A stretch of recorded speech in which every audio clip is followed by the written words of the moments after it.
Hello guys, syempre nandito na naman tayo at syempre kakagising lang natin kaya good morning muna rito at good evening dyan. Kumusta naman sa mga didili simula sa kataas-taasan hanggang sa kaburaut-baruutang mga didilis. Sa kataas-taasang kabubuhan hanggang kaburaut-baruutang mga didilis. Oh, makinig kayo. Ito pag-usapan natin guys. What the heck? Nakikita niyo yung dalawa sa taas si Vico Soto at si Mayor Vico at si JB Ejercito na Baluga.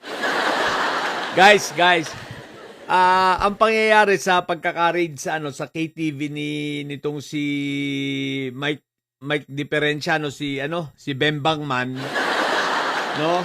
Ay nagdulot ng iba't ibang reaksyon sa iba't ibang mga politiko. Siyempre, maraming pabida-bida na naman, di ba?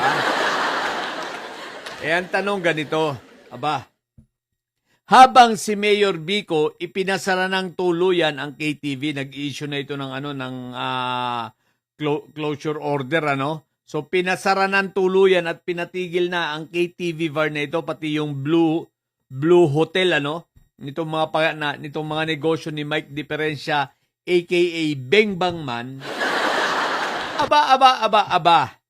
Ito namang si JB Ejercitong Siraulo at Baluga na senador, isipin mong magpapaimbestiga at paiimbestigahan pa daw ang NBI. Anyari! Nawala ka na talaga sa tamang pag-iisip, JB Ejercito?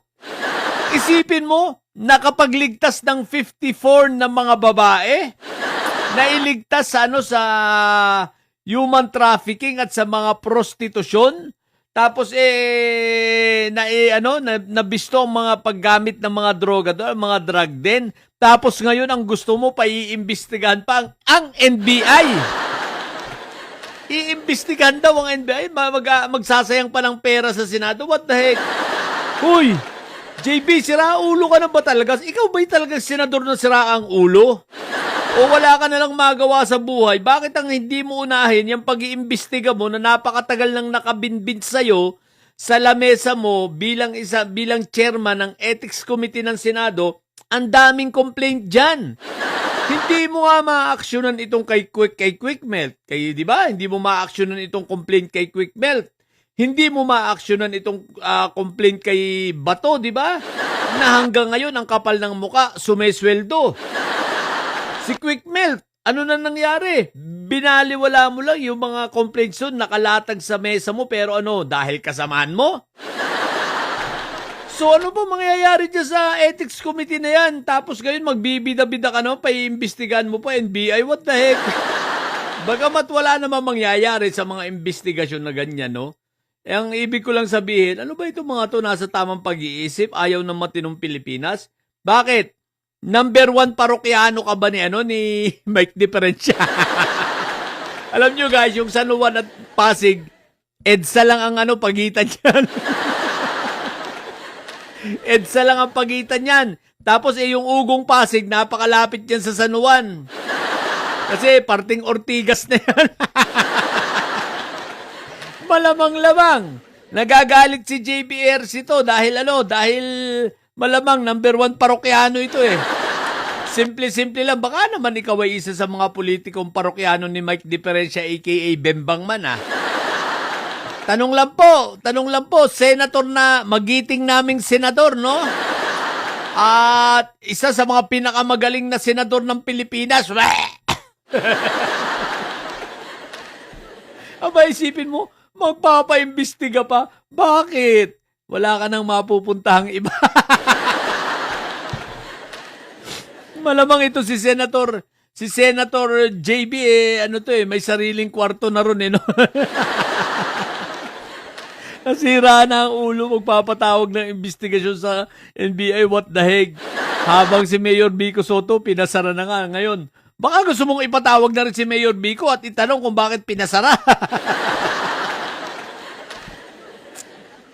Sabi ni si JB, wala na akong mapupuntahan Doon na nga lang ako sumisimple mo, nawala na. Punta kang Pegasus, bukas pa naman ang Pegasus, ganun din naman yun, parehas naman may aquarium yun. Kaya lang doon, baka mahayag ka ng gustoro sa Pegasus. Siyempre, pagbaba mo ron, mabibisto ka na agad. Punta kang Pega, alam mo naman yan di ba? Sa basement May aquarium din doon, hindi lang doon sa kaya lang mas malapit kasi nga naman yun. Malapit na naman yung ang dami naman shortcut yan Papunta ng Pega, di ba? Malapit ka rin naman, hindi naman kalayuan pero mas malapit talaga yung ugong. Sa'yo, talagang ilang minuto lang. Ayun, kaya nagagalit siguro si JB. Wala na siyang mapupuntahan na ba? Isipin mo, ipagtatanggol pa yata si Mike Diferensya Bengbang Man. Basta mga illegal, pinagtatanggol itong mga to, kaya hindi maayos-ayos ni JB yung yung sa Ethics Committee. Kita mo, hindi niya maimbestiga si Chis Escudero. Si Quick Melt, ayaw niya imbestigahan. Pinapatulog lang niya. Hanggang ngayon, yan. Magbibigay lang ng reaksyon yan pag mainit ang usapin. Pag medyo lumalamig ang usapin, tulog na naman, kita nyo. May nangyayari ba? May mga hearing ba sa Ethics Committee? Wala. O, di ba? Habang yung mga naghihintay yung mga complainants, wala siyang aksyon. Kaya siya mismo na-complain na sa Ethics Committee, yung chairman mismo ang ikinomplain. Kaso, paano nga ba mangyayari niya? Kahit ba i-complain mo yung chairman, what the heck? Dapat yan sa ombudsman na kaya lang si Boying pati yata si Boying magpapa-imbestiga nasisira na rin yata ang ulo ni Boying Remulla. Kaya pala, ang lakas talaga ni Mike Diferensya, what the heck? Ang lakas ni Mike Diferensya, isipin mong senador, kung sakali pa, ombudsman, ang mga what the heck? Nusuportahan si Mike Diferensya dahil sa hindi sa politika, parang hindi sa politika, kundi dahil sa bembangan. Walang iya. Sabi ni JB, wala na ako mapapagbembangan. So yun lang. Sa mga bobong didilis dyan at may sayad na nyo. Ang tatay nyo ay preso. Ang BP nyo ay bobo. Naisip ko lang talaga guys. What the heck?